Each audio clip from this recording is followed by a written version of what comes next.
I used to beg the universe. I'd light candles, recite affirmations, and still, nothing would change. I kept asking for money like it was a favor, like I didn't deserve it unless the universe approved. Then one day, something shifted. I realized I am not a beggar. I'm a co-creator. I have divine authority, not desperation. And from that moment, I stopped asking, and I started ordering. I didn't order with arrogance, but with clarity. With faith, I began to declare, money now flows to me. I am paid for my presence. I am wealthy because I command it with alignment. And you know what happened. Reality changed. The energy around me shifted. I received unexpected payments, opportunities, and clients. I stopped chasing money. Money started chasing me. The universe responds to certainty, not confusion. When you speak with power, life listens. Stop begging for a breakthrough. Stop whispering your worth. Speak it. Declare it. You are not here to wait. You are here to create. When we ask the universe for money, we often do so from a hidden place of lack. We may not realize it in the moment, but behind every "please let me have enough," or "I hope it comes soon," lies an unconscious belief that we currently don't have it, and perhaps don't even deserve it. Asking positions us as outsiders to abundance, as if we're hoping for someone to open the gates and let us in. It's a posture that assumes separation from wealth, not unity with it. This mental state creates an energetic gap. When you ask for something repeatedly, you're reinforcing the message that you don't have it yet. It might seem harmless or even spiritual to ask humbly, but vibrationally, it sends a signal of neediness, uncertainty, and incompletion. The universe, which always mirrors your dominant vibration, responds not to your words, but to the emotional frequency behind them. If that frequency is rooted in "I don't have," the results will reflect more of not having. On the other hand, ordering is a declaration of certainty. When you order from the universe, you're no longer requesting approval. You're stepping into your divine authority as a co-creator. Ordering doesn't mean arrogance, it means alignment. Just like when you order food at a restaurant, you don't ask the chef if you're worthy. You simply choose from the menu and trust that what you ordered will arrive. The same energetic principle applies to money, success, and opportunities. Ordering is grounded in the idea that what you want is already available in the unseen. You're not trying to create it from thin air. You're simply calling it forward into physical form. It's a shift from waiting for permission to expecting fulfillment. This shift in posture, from pleading to proclaiming, is subtle but magnetic. The moment you stop asking and instead declare your wealth as real and present, the universe begins rearranging to reflect that belief. Many people were taught that it's selfish or wrong to order something like money, but in truth, it's not about demanding, it's about directing your own energy. Ordering is the language of kings, queens, and creators. It's how aligned souls manifest what's already theirs by spiritual law. You're not forcing the universe, you're cooperating with its rules, and those rules favor clarity, not confusion, boldness, not doubt. So when you stop asking and start ordering, your identity shifts. You're no longer someone hoping to become wealthy someday. You become someone who is wealthy now, in vibration, energy, and intention. That's when doors open without knocking. That's when money flows without chasing, because you're not acting from scarcity. You're radiating from abundance. What most people don't realize is that the universe isn't reacting to your words. It's responding to your state of belief. You could speak all the affirmations in the world, but if deep down you doubt your worth or question whether abundance is meant for you, that uncertainty becomes the dominant frequency. The universe is not biased or selective. It simply reflects the dominant signal you emit. Like a mirror, it cannot project to you something you aren't already holding internally. Every time you say, "I want to be rich," but your inner voice quietly whispers, "But I probably won't be," the universe hears that whisper. That quiet doubt, that subtle disbelief, overpowers your spoken desire. This is why so many people say they want success, love, or money, and yet remain stuck. It's not because they aren't capable. It's because the vibration they are sending out contradicts the outcome they are trying to receive. The law of attraction isn't selective to your intentions. It is faithful to your internal state. Belief is a powerful architect. Whatever you believe, you build, and belief isn't just mental. It's emotional, cellular, and energetic. It shows up in your habits, your body language, your decisions, and your responses to challenges. When you believe you are worthy of abundance, you show up differently. You no longer shrink in rooms that once intimidated you. You no longer feel guilty for charging what you're worth or receiving what you deserve. That subtle shift in identity sends a signal to the universe. I am ready. People often wonder why others, who appear less deserving or spiritual, seem to attract wealth with ease. The truth is, belief isn't about morality. It's about energetic congruence. If someone truly believes they're meant to be rich, even without spiritual rituals, they will likely draw in wealth more effortlessly than someone who prays every day but doubts their own value. Belief is the filter through which all manifestations pass. If the filter is clogged with guilt, shame, or doubt, the flow becomes blocked. When your beliefs align with abundance, you create a frequency that pulls matching experiences toward you. It's not magic, it's magnetism. Your belief determines your baseline. If you believe that money is hard to get, then your actions and results will unconsciously reinforce that story. If you believe that money flows easily to you, your mind begins to notice opportunities.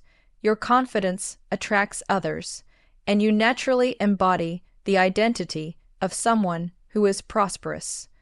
The universe doesn't pick favorites. It reflects frequencies. If your belief is strong, clear, and aligned with your desires, the universe has no choice but to bring that reality to you.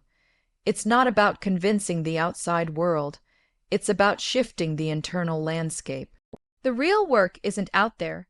It's in here, in your mind and heart, where belief becomes the blueprint of your life. Words are not just sounds. They are seeds. Every time you speak, you plant something in the soil of your reality. Words have power because they carry vibration, direction, and energy. The universe does not respond to noise. It responds to intention. When your words are aligned with belief and clarity, they become commands that shape the world around you. But when your words are filled with doubt, fear, or hesitation, they scatter and weaken the signals you're sending out. Most people speak casually, unconsciously, and without awareness of how they are programming their lives with each sentence. Phrases like, I can't afford that, I'm always broke, or money never comes easily to me, may seem harmless in the moment, but each one is an energetic instruction. Each one affirms a reality you don't actually want, yet you unknowingly reinforce it through repetition. Words become self-full, filling prophecies, echoing into your future, and bringing back more of the same struggle you voiced yesterday. When you begin to speak with intent, everything changes. Intentional language is purposeful. It declares what is, not what might be. Instead of saying, I hope I get some clients this month, you say, aligned clients are coming to me now. You replace I'm trying to make ends meet with I am open to multiple streams of income. This is not about lying or pretending. It's about speaking in alignment with the future you're creating, not the past you're repeating. The energy of your words becomes the engine of your life. Florence Scovel Shinn once said, your word is your wand. She meant that your words carry authority. They direct energy, form substance, and create experiences. When you say something with faith and emotional conviction, the spiritual laws begin to rearrange conditions around you. But the power doesn't lie in reciting phrases like a robot. It lies in infusing your speech with certainty, boldness, and emotional truth. The spoken word is a bridge between the unseen and the seen. It calls things from the invisible into form. Consider how powerful speech is in all sacred traditions. The world, according to many spiritual texts, was spoken into existence. Mantras, prayers, affirmations, and declarations all revolve around the same principle: speak what you want to manifest. But this only works when speech is intentional, not reactive. You cannot casually declare, "I'm so unlucky," every day and expect abundance to find you. Your language must align with your desired vibration. Speak what you want, not what you fear. To master manifestation, you must master your mouth. Speaking with intent means every word is chosen carefully, not just to describe what is, but to create what will be. Your voice is not just a reflection of your reality, it is the architect of it. When you start treating every sentence like a spiritual command, you stop speaking like a victim and start talking like a creator. And that's when the universe begins to obey not your noise, but your knowing. Money isn't just a physical object, it's energy. It responds not just to action, but to vibration. You can work harder, hustle longer, and still feel like money is slipping through your fingers if your energetic relationship with it is rooted in desperation, fear, or unworthiness. Desperation carries a low frequency. It emits signals of panic, scarcity, and need. And when those signals are your dominant vibration, the universe mirrors them back by keeping abundance at arm's length. Most people don't realize that their emotional state is more influential than their effort. You can take all the right external steps, set up a business, advertise your services, put in long hours, but if your inner state screams, "I'm not safe without money," or "I hope this works," or "I'm doomed," then the frequency you're transmitting is based in lack. And lack cannot attract overflow. The energy of "I need" will always repel the very thing you desire most. Money is drawn to ease, certainty, and self-worth. Think about it. Have you ever noticed how people who don't stress about money somehow always have enough of it, or even more than they need? That's because they radiate a frequency of abundance, and money feels welcome in that space. They're not chasing money from a place of emptiness. They're receiving it from a place of alignment. They trust its flow, they speak its language, and they don't suffocate it with neediness. Desperation is like energetic static. It distorts the signal you're trying to send. You might say you want to manifest money, but if underneath your intention is anxiety or pressure, it creates resistance. Desperation clutches and clings. It says, "Please, I need this now," which inherently confirms to the universe that you believe you don't have it. On a vibrational level, that belief overrides your spoken request. The signal becomes scrambled, and so the response from the universe becomes delayed or denied. This is why emotional regulation and energetic mastery are so critical when manifesting money. You don't have to be perfect, but you do have to shift from survival mode to creator mode. Money comes to those who know it's already on the way, not to those who act like it's slipping away.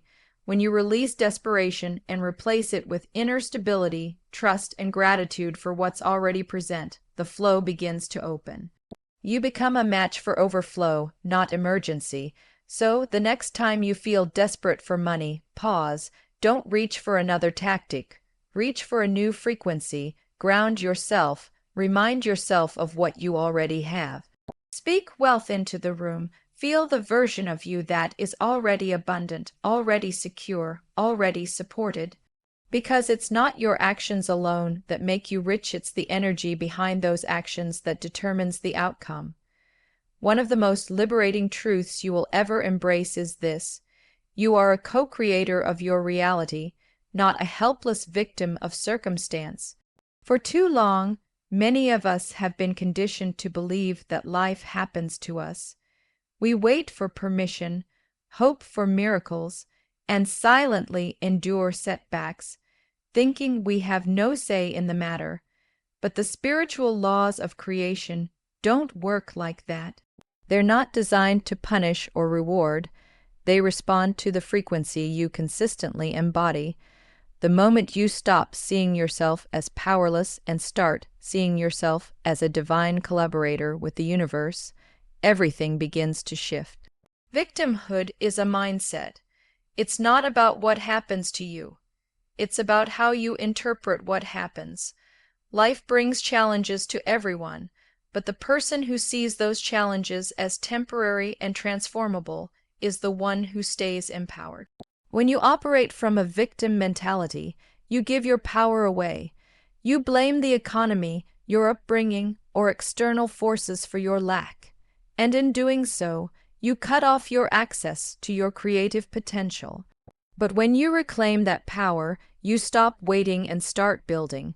Co-creation means understanding that your thoughts, beliefs, emotions, and actions are always in partnership with the divine laws of manifestation. You're not doing it alone, but you're also not sitting on the sidelines. The universe is not a distant force deciding your fate. It's an ever-present field of possibility that responds to your input. Every time you visualize your desires, affirm your truth, take inspired action, or shift your inner story, you are casting votes for the reality you want to live in. When you accept your role as a co-creator, you stop looking at money, love, success, or happiness as things to be chased. You begin to understand they are natural outcomes of your alignment. You stop asking, "Why is this happening to me?" and instead ask, "What energy am I sending out that's calling this in?" That one shift from reaction to reflection puts the creative tools back in your hands. You realize you have influence. You realize you're not stuck. You're shaping. Many spiritual teachers emphasize this truth. Your outer world is a reflection of your inner world. If you constantly feel blocked, limited, or behind, it's often a mirror of how you're relating to yourself internally. Being a co-creator is about taking radical ownership, not to blame yourself, but to empower yourself. Ownership means you can change, you can redirect, you can realign at any moment. The future isn't fixed, it's flexible. And your energy is the pen that writes its unfolding. So stop handing over your creative authority to luck, other people, or the past. You are not a spectator in your own life. You are not here to merely survive, cope, or wish. You are here to create, to design, to partner with the divine laws that already know how to deliver exactly what you desire. But first, you must remember who you are. You must speak, think, and act like a soul who knows, "I am not a victim of this world. I am a maker of it." So today, I leave you with this. Stop asking for money as if you're hoping to be noticed. Stop waiting for abundance to knock on your door. Stop speaking as if you're unsure you deserve it. You were not born to beg. You were born to command. You were not made to survive by chance. You were designed to thrive by choice. Every word you speak, every belief you hold, every vibration you emit, these are not accidents. They are blueprints, and the universe, it is not some distant force deciding your fate. It is your mirror. It reflects the power you claim, or the power you surrender. Order with clarity. Speak with intent.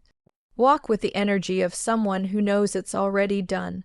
Because the moment you stop asking and start ordering, you become magnetic to everything you once chased. You don't need to be louder. You just need to be clearer. And once you are, the universe delivers.